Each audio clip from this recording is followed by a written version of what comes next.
pero me parece un elemento importante, significativo, relevante, pero como uno de los elementos más. Yo creo que lo que va a saciar de alguna forma estos son los números de fentanilo que el CBP de Estados Unidos empiece a reportar o la patrulla fronteriza, el número de migrantes que va.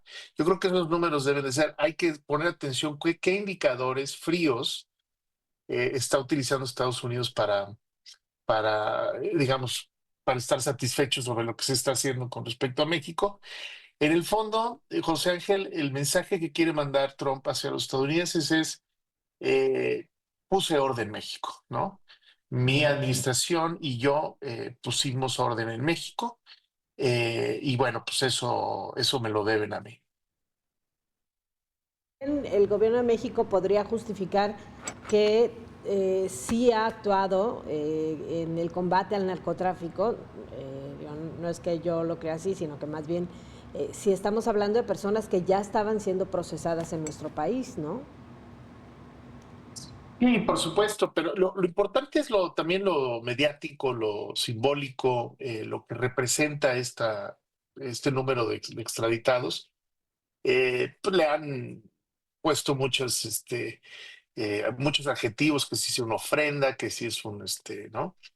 De cualquier manera, me parece un hecho importante, independientemente que se esté dando en un contexto de presión hacia México. Yo creo que todo lo que hemos visto de esta nueva estrategia de combate al crimen organizado de parte de la nueva administración, en muchos sentidos, pues complace, digamos, los esfuerzos de Estados Unidos al respecto.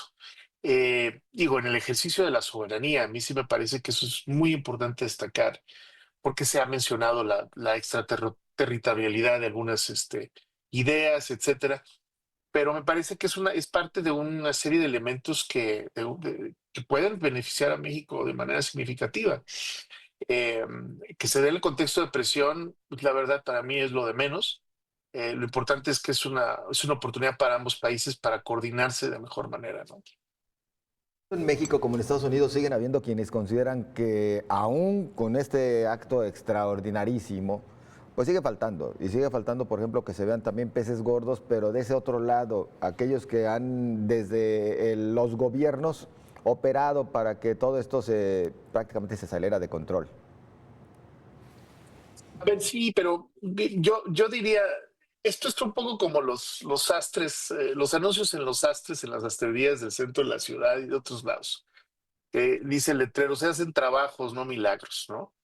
Me parece que combatir el crimen organizado en cualquier parte del mundo y en particular en la frontera con Estados Unidos es una tarea muy complicada, que no la tiene resuelta Estados Unidos, que no la tiene resuelta México, y que el tema de la cooperación entre los dos países para combatir el crimen organizado transnacional tiene que ser constante, permanente. Las redes de infraestructura, o sea, la infraestructura que tiene el crimen organizado, el dinero, los recursos, la logística, supera en muchos sentidos al Estado mexicano y Estados Unidos. Entonces, yo me veo optimista por este tipo de extradiciones, pero obviamente pues hay que ir más a fondo, ¿no? Hay muchos temas al respecto. Rodrigo, se habla o se menciona la posibilidad de la pena de muerte en el caso de Caro Quintero, incluso Ismael El Mayo Zambada, pues también en esta carta que envió al gobierno de México, deja por ahí esa posibilidad. Es viable que Estados Unidos utilice además la pena de muerte como, pues imaginamos una sanción ejemplar hacia los cárteles, hacia los líderes detenidos de cárteles en México? Pues habría que ver, yo creo que va a ser un tema a discutirse ahora que Caro Quintero está en Estados Unidos. Hay que recordar que muchas de estas decisiones pues, obviamente tienen que ver en el estado en el que se está juzgando, ¿no? Entonces, digo, eso para empezar. Y segundo, pues obviamente seguramente va a ser un clamor de muchos sectores en Estados Unidos de que eso ocurre como una pena máxima, ¿no?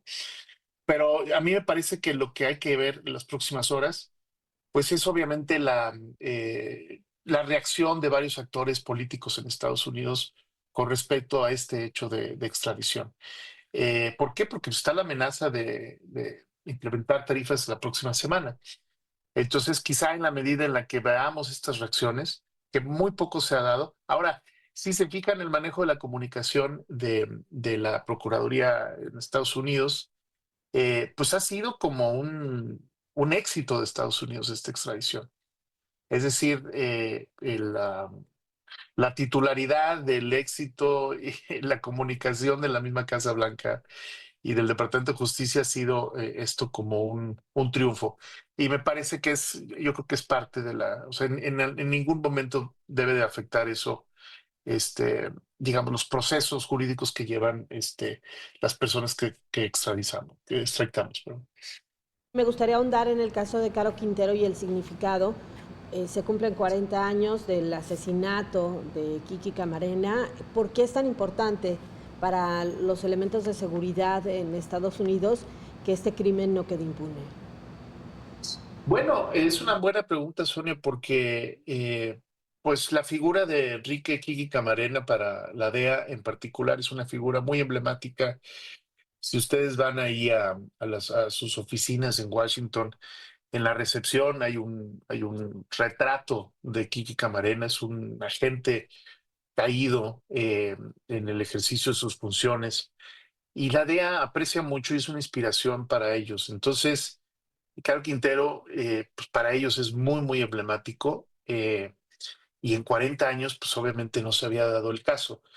Esto me parece que en particular a esta agencia, pues que como sabemos opera en México, pues es muy simbólico y me parece que pues muy a tiempo. Digo, a final de cuentas nunca es tarde. Y me parece que ese simbolismo, Sonia, del que hablas, es muy relevante para esta agencia y para esta nueva administración. Como siempre, que aceptes platicar con nosotros para clarificar estos temas. Gracias. Gracias a ti y a José Ángel y a tu auditorio. Saludos, buen día. Muchas gracias, Rodrigo Aguilar, integrante del Consejo de Relaciones Exteriores de Estados Unidos. Hacemos una pausa muy breve, regresamos con más información.